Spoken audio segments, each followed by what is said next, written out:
ప్రభువైన యేసు నామములో వందనాలండి. మనకు తెలిసినటువంటి బైబిల్ కథలన్నీ కూడా బైబిల్లో ఉన్నవి నిజమని మనందరికీ తెలుసు. అయితే ఈరోజు ముఖ్యమైనటువంటి ఆధారాలతో నేను మీ ముందుకు ఒక ముఖ్యమైనటువంటి ఆధారాన్ని తీసుకుని వచ్చాను. అదేంటంటే మేషరాజు చెక్కించినటువంటి శిలాశాసనం. అసలు ఎవరి మేషరాజు? ఆయన గురించి ఒక చోట మాత్రమే వ్రాయబడి ఉంది బైబిల్లో. ఆ మేషరాజు చెక్కించినటువంటి శిలాశాసనం ఈరోజు మనము ముఖ్యమైనటువంటి ఆధారాలతో తెలుసుకుందాం. మేషరాజు క్రీస్తుకు పూర్వము 9వ శతాబ్దం నుండి జీవించినటువంటి మేవాబు దేశానికి రాజు.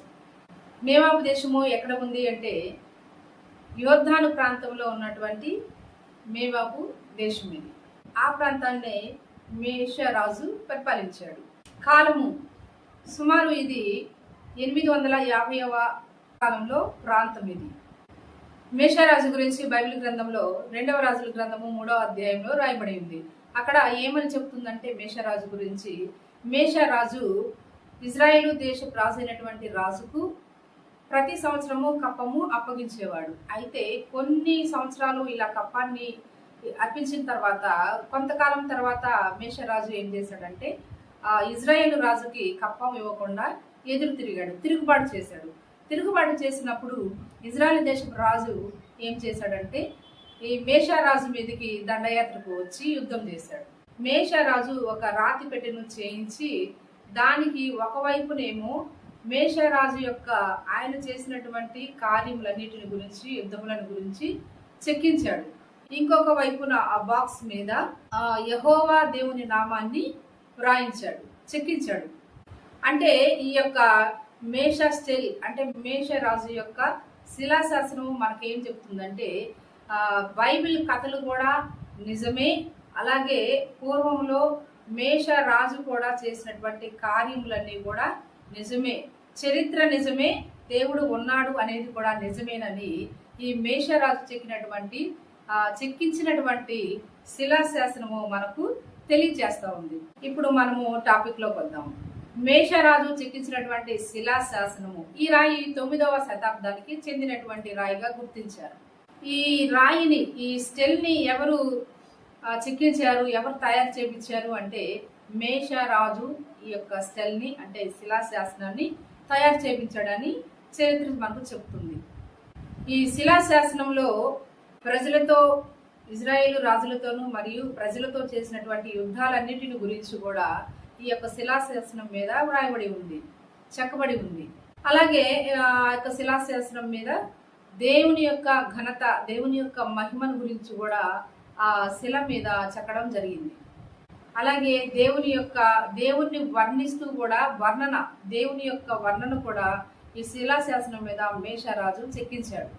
మేషరాజు చెక్కించినటువంటి ఈ యొక్క శిలాశాసనంలో ప్రధానంగా ముఖ్యంగా కనబడేటటువంటి ఒక పేరు ఉన్నది. ఆ పేరే యెహోవా, యాహ్వే అని వ్రాయబడింది, చెక్కబడింది.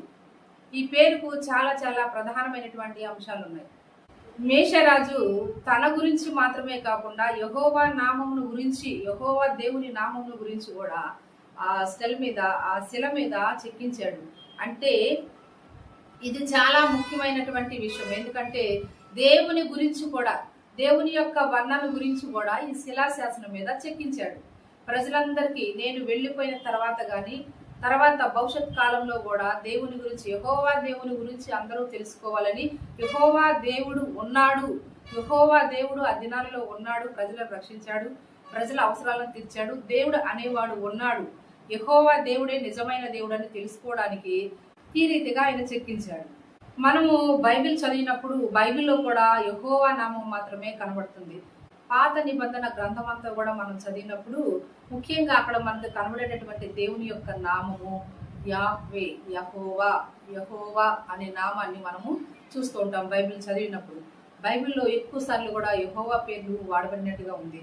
యెహోవా నిజమైన దేవుడు, ఆయన్ని సృష్టికర్త అయినటువంటి దేవుడు. ఈ యొక్క మేష స్టెల్ ఏమని తెలియజేస్తుందంటే ఆ 9వ శతాబ్దపు కాలంలో కూడా ప్రజలందరూ కూడా యెహోవా దేవుని ఆరాధించారని, యెహోవాను గణపరిచారని, యెహోవాను పూజించారని, అలాగే మేషరాజు యొక్క కాలంలో కూడా ప్రజలందరూ యెహోవా దేవుణ్ణి పూజించేవారని ఆరాధించేవారని యెహోవా దేవుడు 9వ శతాబ్దపు కాలంలోనే ఆయన ఉన్నాడు అని తెలియజేయడం కోసము తెలియజేస్తా ఉంది ఈ శిలాశాసనం. మనం చాలా మంది అనుకుంటారు యెహోవా అంటే యాహ్వే అంటే కేవలము బైబిల్లో మాత్రమే ఈయన దేవుడు, బైబిల్లోనే ఈయన పేరు ఉన్నది, వ్రాయబడి ఉన్నదని అనుకుంటారు. కానీ ఈ బైబిల్లోనే కాదు, ఆ దినాల్లో ఉన్నటువంటి ఈ 9వ శతాబ్దపు కాలంలో కూడా యెహోవా దేవుని ఆరాధించినటువంటి ప్రజలు ఉన్నారు అనేది తెలియజేయడం కోసము ఆనాడు మేషేరాజు ఈ రీతిగా యెహోవా నామమును, యెహోవా పేరును ఆ మేషే స్టెల్ మీద చెక్కించాడు. యెహోవా దేవుడు చరిత్రలో కూడా ఉన్నవాడు, ఆయన చరిత్రలో ఉన్నటువంటి దేవుడు ఆయన అని తెలియజేస్తున్నాడు. ఎవరైతే యెహోవా దేవుని నమ్మి ఉన్నారో, దేవుని నమ్మినటువంటి వారికి కూడా బలమైనటువంటి విశ్వాసం కలిగి ఉండాలని యెహోవా పేరు ఈ మేషే స్టెల్ మీద, మేషే రాజు యొక్క చెక్కించబడినటువంటి ఆ శిల మీద కూడా యెహోవా పేరు ఉన్నది. కాబట్టి మన యొక్క విశ్వాసము బైబిల్లోనే మాత్రమే కాదు, చరిత్రలో కూడా మన దేవుడు ఉన్నాడు, చరిత్రలో కూడా దేవుని నామము వాడబడింది, చరిత్రలో కూడా దేవుని నామము లిఖితమైంది, నమోదు చేయబడిందని మనము మరింత బలమైనటువంటి విశ్వాసం కలిగి ఉండాలి. ఈ మేషే స్టెల్ ఏమని మనకు నిరూపిస్తుందంటే, చరిత్రలో దేవుడు ఉన్నాడు మరియు దేవుని మీద మీ విశ్వాసం బలపరచుకునండి, దేవుడు ఉన్నాడు అని తెలియజేస్తా ఉంది ఈ శిలాశాసనం. అందుకనే ఈ మేషే స్టెల్ని ఏమంటారంటే, చరిత్ర మరియు విశ్వాసం కలిసినటువంటి చోటే ఈ మేషే స్టెల్, ఈ రాతి శిలాశాసనం. మీకు ఇలాంటి చారిత్రక బైబిల్ సత్యాలు కావాలంటే నా ఛానల్ని సబ్స్క్రైబ్ చేయండి, లైక్ చేయండి, కామెంట్ చేయండి. ధన్యవాదాలు.